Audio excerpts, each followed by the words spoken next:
ଦୟାରାମ ନାମକ ଜଣେ ଧନୀ ସୁନାରୀ ଥିଲା। ତା ପାଖରେ ବହୁତ ଟଙ୍କା ଥିଲା। ଦିନ ରାତି ପରିଶ୍ରମ କରି ସେ ବହୁତ ଟଙ୍କା ସଞ୍ଚୟ କରିଥିଲା। ଦୟାରାମର ଗୋଟିଏ ପୁଅ ଥିଲା ସୋନୁ।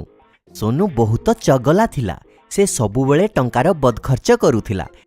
ତାକୁ ଟଙ୍କାର କୌଣସି ଆଦର ନଥିଲା। ବାପା, ମୋତେ ନୂଆ ସାଇକେଲ ଦରକାର। ଏଇ ତ ଗତ ମାସରେ କିଣିଥିଲୁ ନା, ତାର କ'ଣ ହେଲା? ଗତ ମାସରେ ଯେଉଁ ସାଇକେଲ କିଣିଥିଲୁ ତାଠୁ ଭଲ ସାଇକେଲ ବଜାରକୁ ଆସିଯାଇଛି, ଗିୟର ବାଲା। ଦୟାରାମ ନିଜ ପୁଅର ଦାବି ଶୁଣି ଶୁଣି ସେ ହଇରାଣ ହୋଇଯାଇଥିଲା।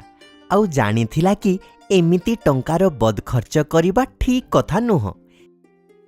ସେ ଦିନେ ସୋନୁକୁ ଡାକିଲା ଆଉ କହିଲା, ମୁଁ ତୋର ଦାବି ଶୁଣି ହଇରାଣ ହୋଇଗଲିଣି। ଏବେ ମୁଁ ତୋତେ ଟଙ୍କାଟେ ଦେବିନି। ତତେ ଯଦି ଘରେ ରହିବାର ଅଛି ତାହେଲେ ଟଙ୍କା ରୋଜଗାର କର। ବାପାଙ୍କର ଗାଳି ଶୁଣି ସେ ଡରିଗଲା ଆଉ କାନ୍ଦି କାନ୍ଦି ନିଜ ମା ପାଖକୁ ଗଲା। ମା, ମୋତେ ଟଙ୍କା ଦରକାର, ନହେଲେ ବାପା ମୋତେ ଘରୁ କାଢ଼ିଦେବେ। ମା ପୁତ୍ର ମୁହଁରେ ପଡ଼ି ତାକୁ କିଛି ନ ପଚାରି ଗୋଟିଏ ସୁନା ମୁଦ୍ରା ଦେଲେ। ଏଇ ନେ ପୁଅ। ଆରେ ୱାଃ, କାମ ହେଇଗଲା। ଏବେ ମୁଁ ଯାଇ ବାପାଙ୍କୁ ଟଙ୍କା ଦେଇଦେବି, ଆଉ ସେ ମୋତେ ଘରୁ ମଧ୍ୟ କାଢ଼ିବେନି। ସୋନୁ ସନ୍ଧ୍ୟାରେ ତା ବାପାଙ୍କ ପାଖକୁ ଗଲା। ଏଇ ନିଅ ବାପା, ମୁଁ ଟଙ୍କା ନେଇ ଆସିଲି। ଦୟାରାମ ବୁଝିପାରିଲା କିଏ ନିଶ୍ଚୟ ନିଜ ମାଠୁ ମାଗି ନେଇ ଆସିଛି। ଯା ପୁଅ, ଏଇ ଟଙ୍କା ନେଇ ତୁ ବଗିଚାରେ ଥିବା କୂଅରେ ପକେଇ ଦେ, ଆଉ କାଲି ପୁଣି ତୁ ମୋତେ ଟଙ୍କା ଆଣି ଦବୁ। ସୋନୁ କିଛି ନ ଭାବି ସେ ମୁଦ୍ରାକୁ କୂଅରେ ପକେଇଦେଲା। ତା ପରଦିନ ଦୟାରାମ ସ୍ତ୍ରୀକୁ ତା ମା ଘରକୁ ପଠେଇଦେଲା। ମା ଘରେ ନଥିବା କାରଣରୁ ସୋନୁ କିଛି ବୁଝିପାରୁନଥିଲା କି ସେ ଏବେ ଟଙ୍କା କେଉଁଠୁ ଆଣିବ। ସେ ତା ଆଗ ଦିନ ଟଙ୍କା କେଉଁଠୁ ଆଣିବ ଭାବୁଥିଲା। ଟଙ୍କାର କ'ଣ କରାଯିବ, କୋଉଠୁ ଆଣିବି? ଆରେ ହଁ, ଦିଦିଙ୍କଠୁ ନେବି, ସେ ମନା କରିବେନି। ସୋନୁ ନିଜ ଦିଦି ପାଖକୁ ଗଲା ଆଉ ତାଙ୍କୁ ଟଙ୍କା ପାଇଁ କହିଲା। ଦିଦି ମଧ୍ୟ କିଛି ନ ଭାବି ଭାଇର ସ୍ନେହରେ ତାକୁ ଟଙ୍କା ଦେଇଦେଲେ। ଏଇ ନେ ସୋନୁ, ରୂପାର ମୁଦ୍ରା। ଧନ୍ୟବାଦ ଦିଦି। ସୋନୁ ଟଙ୍କା ନେଇ ପୁଣି ଦୟାରାମ ପାଖକୁ ଗଲା। ସେ ଜାଣିନେଲା କି ସେ ଟଙ୍କା ସେ ତା ଦିଦିଠୁ ନେଇକି ଆସିଛି। ତାପରେ ସେ ଟଙ୍କାକୁ କୂଅରେ ପକେଇବାକୁ କହିଲା। ତା ପରଦିନ ଦୟାରାମ ତା ଝିଅକୁ ତା ଶ୍ୱଶୁର ଘରକୁ ପଠେଇଦେଲା। ଏବେ କ'ଣ କରିବି, ଦିଦି ବି ଚାଲିଗଲା। ସୋନୁ ପାଖରେ ଏବେ ଟଙ୍କାର କୌଣସି ମାଧ୍ୟମ ନଥିଲା। ତା ପରଦିନ ସେ ବଜାରକୁ ଗଲା କିଛି କାମ ଖୋଜିବାକୁ, ଆଉ ଗୋଟିଏ ଦୋକାନରେ କାମ ମଧ୍ୟ ମିଳିଗଲା। ତାକୁ ଠେଲାରେ ବସ୍ତା ରଖିବାର ଥିଲା। ଅନେକ କଠିନ ପରିଶ୍ରମ କରି ସେ ବସ୍ତା ରଖିଲା। ତା ବଦଳରେ ଦୋକାନୀ ତାକୁ କିଛି ଟଙ୍କା ଦେଲା। ପୁରା କ୍ଳାନ୍ତ ହୋଇ ସେ ଘରକୁ ଫେରିଲା। ବାପା, ମୁଁ ଟଙ୍କା ନେଇ ଆସିଲି। ପୁଅର ଅବସ୍ଥା ଦେଖି ଦୟାରାମ ଜାଣିପାରିଲା କି ଆଜି ସେ ପରିଶ୍ରମ କରି ଟଙ୍କା ଆଣିଛି। ଯା, ଏଇଟା କୂଅରେ ପକେଇ ଦେ। ସକାଳୁ କାମ କରି ଥକି ଯାଇଥିବା ସୋନୁ ରାଗିଗଲା। ନା, ମୁଁ ଟଙ୍କା ଫିଙ୍ଗିବିନି। ସକାଳୁ ପରିଶ୍ରମ କରି ଅଣ୍ଟା ଭାଙ୍ଗି ଟଙ୍କା ରୋଜଗାର କରିଛି, ମୁଁ କାହିଁକି ଫିଙ୍ଗିବି?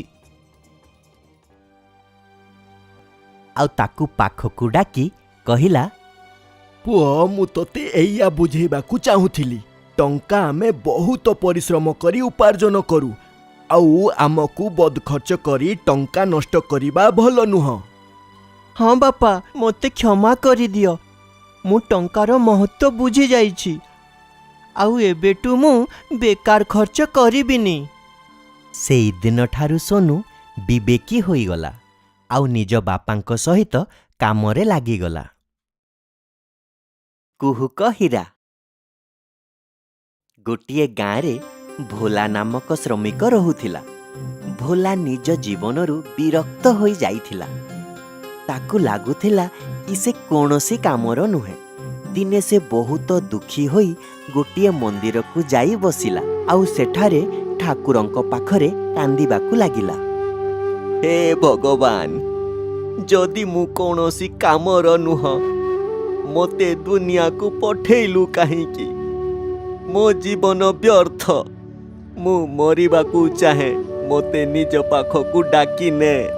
ଭୋଲାକୁ ଏମିତି କାନ୍ଦିବାର ଦେଖି ଭଗବାନ ତା ସମ୍ମୁଖରେ ଆସିଗଲେ ଆଉ ମୁଣ୍ଡକୁ ଆଉଁସିବାକୁ ଲାଗିଲେ। ହଠାତ୍ ଭଗବାନଙ୍କୁ ସମ୍ମୁଖରେ ଦେଖି ଭୋଲା ଟିକେ ଡରିଗଲା। ତୁ ଡର ନା, ମୁଁ ସତରେ ଭଗବାନ। ତୋର କଥା ଶୁଣି ମୁଁ ରହିପାରିଲିନି। ଭୋଲା, ତୋର ଜୀବନ ମୂଲ୍ୟବାନ। ତୁ ଏମିତି କାହିଁକି କାନ୍ଦୁଛୁ? ମୂଲ୍ୟବାନ କେଉଁ କାମର ଏ ଜୀବନ? ମା କହିଲେ ତୁ ଠିକ୍ ଟଙ୍କା ଉପାର୍ଜନ କରୁନୁ। ସ୍ତ୍ରୀ କହିଲା ତୁମେ ବିନା ମୂଲ୍ୟରେ ଖାଲି କାମ କରୁଥାଅ। ମୋ ମାଲିକ ମଧ୍ୟ କହିଲେ ତୁ କୌଣସି କାମକୁ ନୁହଁ। ତୋତେ କାଲିଠୁ କାମକୁ ଆସିବାର ଦରକାର ନାହିଁ। ମୋତେ ଲାଗୁଛି ମୋର ଜୀବନ କୌଣସି ମୂଲ୍ୟ ନାହିଁ। ଏମିତି କୁହନ୍ତିନି। ତୁ ସତରେ ବହୁତ ମୂଲ୍ୟବାନ। ନା ନା, ଆପଣ ଭଗବାନ। ଆପଣଙ୍କର କ'ଣ? ମୁଁ ତ ମଣିଷ। ଯଦି ଆପଣଙ୍କୁ ଲାଗୁଛି ମୋ ଜୀବନ ସତରେ ମୂଲ୍ୟବାନ, ତ କୁହନ୍ତୁ ମୋର ମୂଲ୍ୟ କେତେ? ଭଗବାନ ଭୋଲାର କଥା ଶୁଣିଲେ ଆଉ ତା ହାତକୁ ଲାଲ ଚମକୁଥିବା ପଥର ବଢ଼େଇ ଦେଲେ। ଭୋଲା, ଗୋଟିଏ କାମ କର। ଏଇ ପଥରକୁ ନେଇ ବଜାରକୁ ଯା ଆଉ ତୁ ଏଇ ପଥରର ସଠିକ୍ ମୂଲ୍ୟ ପଚାର। ଯଦି ତୁ ମୋତେ ଏହି ପଥରର ସଠିକ୍ ମୂଲ୍ୟ କହିଦେବୁ, ତାହେଲେ ମୁଁ ତୋର ସଠିକ୍ ମୂଲ୍ୟ କହିଦେବି। କିନ୍ତୁ ହଁ, ସମ୍ଭାଳିକି ଏହି ପଥରକୁ ବିକ୍ରି କରିବୁନି। କେବଳ ୟାର ମୂଲ୍ୟ ପଚାରିବୁ। ଭୋଲା ସେ ପଥରକୁ ନେଇ ବଜାର ଆଡ଼କୁ ବାହାରି ପଡ଼ିଲା। ବଜାରକୁ ପହଞ୍ଚିବା ମାତ୍ରେ ସେ ଜଣକୁ ଫଳ ବିକୁଥିବାର ଦେଖିଲା। ଭାଇ, ମୋତେ ପଥରଟିକୁ ବିକିବାର ଅଛି। ତୁ ୟାର କେତେ ଦାମ ଦେଇପାରିବୁ? ଭାଇ, ଏମିତି ତ ଇଏ ମୋର କୌଣସି କାମର ନୁହଁ। କିନ୍ତୁ ସକାଳୁ ସକାଳୁ ଆସିଛୁ, ୟା ବଦଳରେ ମୁଁ ତୋତେ 10ଟି ଆମ୍ବ ଦେବି। ୟାଠୁ ବେଶୀ କିଛି ନୁହଁ। ଧନ୍ୟବାଦ। ଏମିତି କହି ଭୋଲା ଆଗକୁ ବଢ଼ିଲା। ନିଜ ଭାବନାରେ ମଗ୍ନ ହୋଇ ଭୋଲା ଚାଲୁଥିଲା। ସେତେବେଳେ ସେ ଗୋଟିଏ ପରିବା ବିକାଳିକୁ ଦେଖିଲା। ଭାଇ, ମୋତେ ଏଇ ପଥର ବିକିବାର ଅଛି। ମୋତେ ୟାର କେତେ ଦାମ ଦେଇପାରିବୁ? ଏଇ ପଥର ମୋର କୌଣସି କାମକୁ ନୁହଁ, କିନ୍ତୁ ଏଇଟା ମୁଁ ମୋ ସ୍ତ୍ରୀକୁ ଦେଇଦେବି। ୟା ବଦଳରେ ତୋତେ ଗୋଟିଏ ବସ୍ତା ଆଳୁ ଦେବି। ୟାଠୁ ବେଶୀ ଦେଇପାରିବିନି। ଆପଣଙ୍କୁ ବହୁତ ବହୁତ ଧନ୍ୟବାଦ। ଫଳବାଲା ଭଳିଆ ପରିବାବାଲାକୁ ମଧ୍ୟ ଭୋଲା ପଥର ବିକିବାକୁ ମନା କରିଦେଲା ଆଉ ଆଗକୁ ବଢ଼ିଲା। ସେତେବେଳେ ତା ନଜର ସୁନା ଦୋକାନରେ ପଡ଼ିଲା। ଭୋଲା ଭାବିଲା, ଚାଲ ଦେଖିବା সোনারি এই ପଥର ମୂଲ୍ୟ କେତେ କହୁଛି। ତାପରେ ଭୋଲା ସୁନା ଦୋକାନକୁ ଗଲା ଆଉ ତାକୁ କହିଲା କି ଏଇ ଲାଲ ପଥରର ଦାମ କେତେ। ଲାଲ ପଥରକୁ ନିଜ ହାତରେ ଧରି সোନାରୀର ଚେହେରାର ରଙ୍ଗ ବଦଳିଗଲା। ତାପରେ ସେ ଭୋଲାକୁ ଆଦରରେ ନିଜ ଦୋକାନରେ ବସେଇଲା।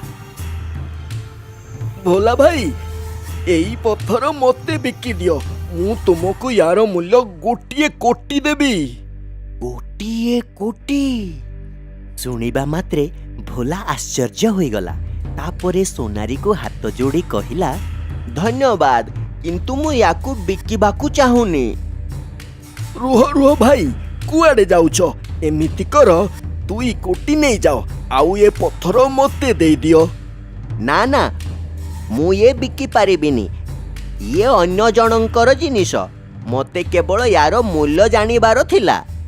କ'ଣ ମାନେ ବିକିବାର ନାହିଁ? ଯଦି ବିକିବାର ନାହିଁ ତାହେଲେ ଖାଲିଟାରେ ମୋ ସମୟ କାଇଁ ନଷ୍ଟ କରୁଛୁ? ଯା ଏଠୁ। ଭୋଲା ଭାବିବାକୁ ଲାଗିଲା। सोनारी दोकानरू बाहरिबा मात्रे से गोटिए व्यक्ति सहित भेट ହେଲା। ସେତେବେଳେ ଭୋଲାର ହାତରୁ ଲାଲ ଚମକୁଥିବା ପଥର ପଡ଼ିଗଲା। ଯେମିତି ସେ ଲୋକଟି ଲାଲ ଚମକୁଥିବା ପଥରକୁ ଦେଖିଲା, ତା ଚେହେରାର ରଙ୍ଗ ବଦଳିଗଲା। ତାର ଚେହେରା ଦେଖି ଭୋଲା ତାକୁ ପଚାରିଲା, ମୁଁ ଯଦି ପଥରକୁ ବିକେ ତାହେଲେ କ'ଣ ଆପଣ କିଣିବେ? ଭାଇ, ମୁଁ ମଣିଲାଲ, ଏହି ସହରର ସବୁଠୁ ବଡ଼ ହୀରା ବେପାରୀ। କିନ୍ତୁ ଆପଣଙ୍କ ହାତରେ ଯେଉଁ ଲାଲ ପଥର ଅଛି ସେ ଏତେ ମୂଲ୍ୟବାନ ଯେ ମୁଁ କ'ଣ ଏହି ଦେଶର କୌଣସି ବେପାରୀ ଆପଣଙ୍କୁ ୟାର ସଠିକ୍ ମୂଲ୍ୟ ଦେଇପାରିବେନି। ଭଲ ହେବ କି ଆପଣ ନିଜେ ୟାକୁ ସମ୍ଭାଳିକି ରଖନ୍ତୁ। ଭୋଲା ଯେତେବେଳେ ମଣିଲାଲର କଥା ଶୁଣିଲା ତ ସେ ଭଗବାନଙ୍କ କଥା ବୁଝିପାରିଲା। ଆଉ ସେ ଜାଣିଲା କି ଭଲ ମଣିଷକୁ ଭଲ ମଣିଷ ହିଁ ଚିହ୍ନେ। ଆଉ ଆମକୁ ନିଜର ମୂଲ୍ୟ ଅନ୍ୟଠୁ ନୁହଁ, ନିଜ ଗୁଣକୁ ଦେଖି ଜାଣିବା କଥା। ଭୋଲା ଦୌଡ଼ି ଯାଇ ମନ୍ଦିରରେ ପହଞ୍ଚିଲା ଆଉ ଭଗବାନଙ୍କ ପାଦରେ ପଡ଼ିଗଲା। ଭଗବାନ, ମୁଁ ବୁଝିଗଲି। ଏବେ ମୁଁ ମଧ୍ୟ ଏମିତି ମଣିଷ ହେବି ଯାହାକୁ ନିଜ ଜୀବନର ସଠିକ୍ ମୂଲ୍ୟ ଜଣାଥିବ। ବିଲକୁଲ ଠିକ୍ କହିଲୁ। ତୁ ସେଇମାନଙ୍କ ପାଇଁ ମୂଲ୍ୟବାନ ଯେଉଁମାନଙ୍କୁ ତୋର ମୂଲ୍ୟ ଜଣାଅଛି। ଆଉ ତୋତେ ଏମିତି ହିଁ ଲୋକଙ୍କ ସହିତ ରହିବା କଥା।